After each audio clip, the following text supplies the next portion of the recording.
E aí, meus amigos, Revisão PGE, tudo certo? Vamos continuar com a nossa série falando de direito administrativo e agora nós vamos para o tema delegação e avocação de competência, perfeito? Um tema que também não é dos mais difíceis, é um tema que, na verdade, quase tudo que você precisa saber sobre ele está na lei, está na 9784, mas é um tema bem cobrado em provas porque tem algumas peculiaridades que causam alguma confusão, beleza? Vamos tirar todas essas confusões nesse encontro de agora. Vamos lá. Primeiro, vamos analisar a delegação, as características fundamentais da delegação. Olha só, a delegação é o ato através do qual uma autoridade que detém competência para fazer um ato administrativo delega, passa essa competência para uma outra autoridade.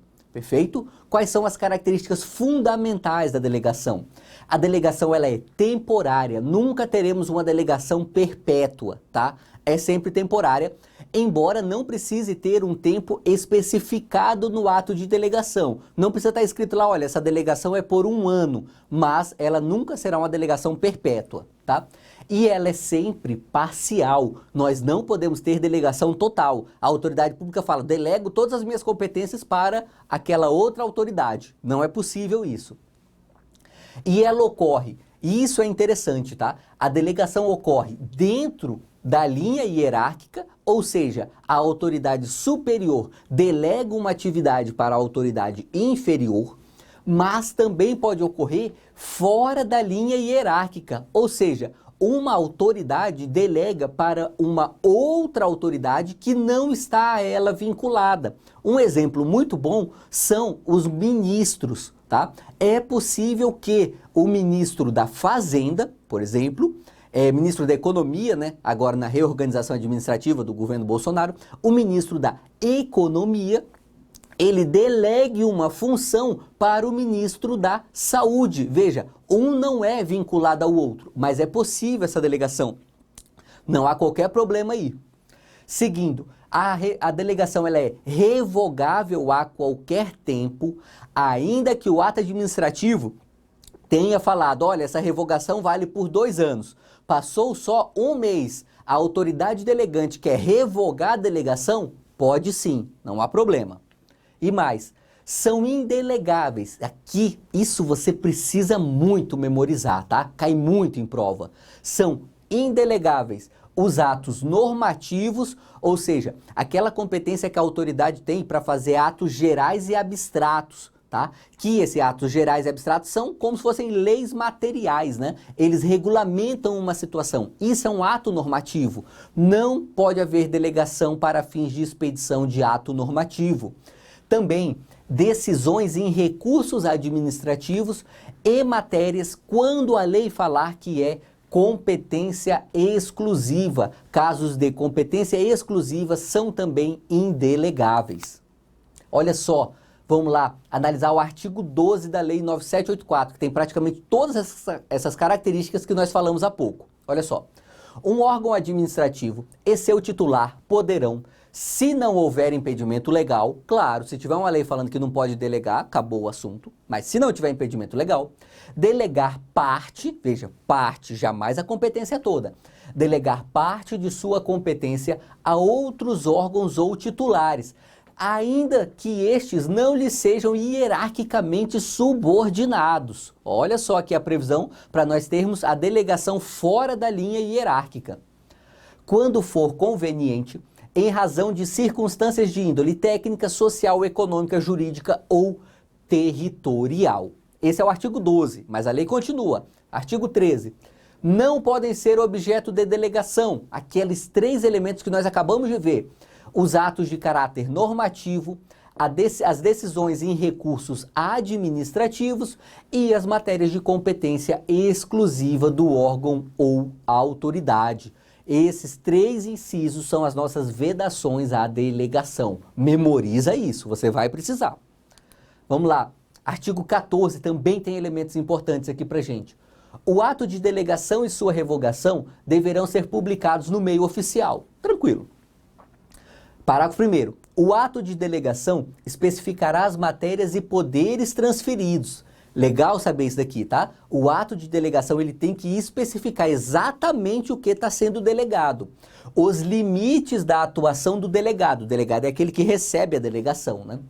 A duração e os objetivos da delegação e o recurso cabível, ok? Podendo conter ressalva do exercício da atribuição delegada, tá? É possível que o ato de delegação faça essa ressalva de exercício. Tranquilo, né? Vamos lá. Parágrafo 2º. O ato de delegação é revogável a qualquer tempo, uma daquelas características que nós analisamos, pela autoridade delegante, e as decisões adotadas por delegação devem mencionar explicitamente esta qualidade. Olha só, presta atenção nesse detalhe, tá? A decisão, veja bem, aqui não é o ato que fez a delegação, não. É a decisão que já foi tomada no exercício da competência delegada. Então imagine o seguinte, o Procurador-Geral do Estado delega uma competência para um Procurador do Estado. Perfeito? Uma delegação vertical, né? Ocorreu na linha hierárquica. Tranquilo, perfeito. Esse Procurador do Estado, quando for fazer um ato administrativo qualquer, no exercício dessa competência delegada, ele tem que deixar isso claro no ato. Ele tem que falar lá, olha, eu, Procurador do Estado, no exercício de competência delegada pelo Procurador-Geral do Estado, determino que aí ele faz o ato administrativo. Perfeito? E considerar-se-ão editadas pelo delegado. Isso é sempre cobrado em prova porque nós temos súmula. Vamos ver a súmula aqui, ó, do STF.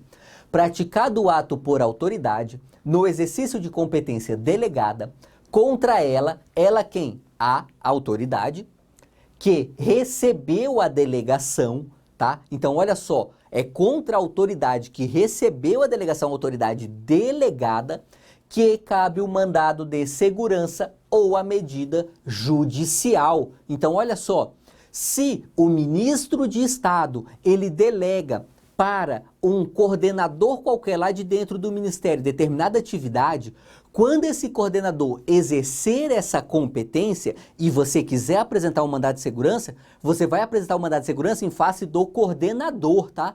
E não do ministro, que era o competente originariamente. Se foi o delegado que fez, é em face do delegado que você apresenta o mandado de segurança. Perfeito? Isso é o que você precisa saber sobre a delegação.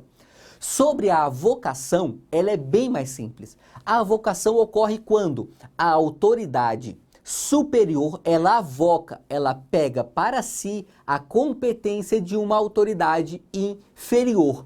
A avocação é sempre excepcional e ela tem estas características aqui.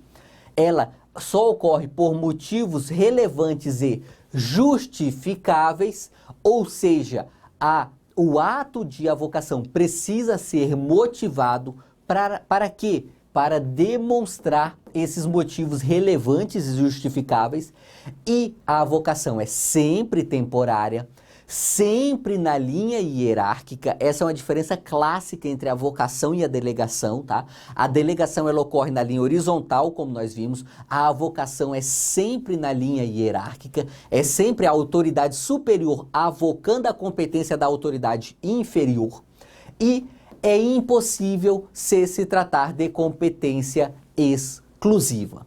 Perfeito? Esse, vamos dizer assim, era o conteúdo teórico aqui da delegação e avocação. Você vê que não é muita coisa, são relativamente poucas informações. Dá para você acertar todas as questões de concurso que cobrem esse assunto, e não são poucas.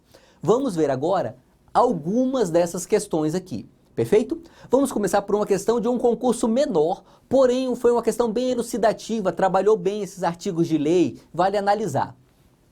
Foi para procurador jurídico da Câmara Municipal de Itaquaquecetuba, em 2018, uma prova VUNESP. Olha só, mesmo sendo um concurso pequeno, vale a pena analisar essa questão aqui porque ela é boa. Olha só, é correto afirmar a respeito da delegação e avocação da competência administrativa. 2 pontos. Vamos lá, alternativa A. As decisões adotadas por delegação devem mencionar explicitamente essa qualidade. Olha só, nós acabamos de ver isso aqui, ó. As decisões adotadas por delegação devem mencionar explicitamente esta qualidade. A alternativa certa é claramente aqui a alternativa A. Vamos encontrar os erros das demais alternativas. B. A legislação pátria permite, em certos casos, a transferência de todas as funções do delegante para o órgão delegado. Nós vimos que uma das características da delegação é ela ser parcial. Não podemos ter delegação total. Esse é o erro da alternativa B. Alternativa C. A legislação brasileira não permite a delegação revogável ou por tempo indeterminado. Permite sim. A delegação ela é sempre revogável. Se tivesse falado aqui não permite a delegação irrevogável, aí nós começaríamos a conversar sobre essa alternativa. Mas como falou aqui delegação revogável, não há nem o que discutir, tá errado. D. O princípio da hierarquia que rege a avocação, até aqui tá certo, permite que a autoridade avocada abranja a integralidade das competências do órgão inferior. Não, não é possível. A avocação também é sempre parcial, não podemos ter uma avocação total. Esse é o erro da alternativa D. A alternativa E. Praticado o ato por autoridade, que age por delegação, ok? Eventual medida judicial contra o ato deve ser ajuizado contra a autoridade delegante. A autoridade delegante é aquela que passa sua competência para a autoridade delegada. Como nós acabamos de ver aqui na súmula do Supremo, é em face da autoridade delegada que nós apresentamos o mandado de segurança. Aí está o erro da alternativa E. Perfeito? Mais uma questão boa também. Essa um pouquinho mais difícil, mas você vê que com o conhecimento que a gente passou aqui também dá para acertar com alguma tranquilidade. É uma questão CESP para juiz no Ceará em 2018. Olha só, eu eliminei a alternativa A porque ela não tratava do assunto desse nosso encontro aqui. Então vamos direto para a alternativa B. A relação de subordinação hierárquica entre os órgãos públicos envolvidos é condição imprescindível para a delegação. Não é. A gente acabou de ver, existe delegação na linha horizontal. Veja como essa é uma questão bem recorrente em prova, tá? Tá errada a B. Alternativa C. A delegação de competência de órgãos colegiados é possível. Ok, não há nenhum lugar da lei falando que é impossível. Então, até aqui estamos bem. Desde que não se trate de matéria de competência exclusiva, perfeito. De decisão de recurso administrativo, opa, também. Ou de edição de atos de caráter normativo. Perfeita essa alternativa C. Ela não é fácil porque a lei não é explícita quando fala da delegação de competência de órgãos colegiados. Mas é possível sim, e ocorre inclusive com frequência. É muito comum órgãos colegiados, tribunais de justiça, trabalhando na esfera administrativa dos tribunais de justiça, fazem muito isso, tá? A competência é do pleno do tribunal, mas ela delega para o presidente, para o vice-presidente, às vezes para o corregedor, tá? É bem comum órgãos colegiados delegarem competência, perfeito? A lei não fala nada, mas é possível sim. Vamos lá. Alternativa D. Então, claro, a alternativa C é a nossa alternativa certa aqui. Mas vamos encontrar os erros das demais. Alternativa D. O ato de delegação retira a competência da autoridade delegante. Será?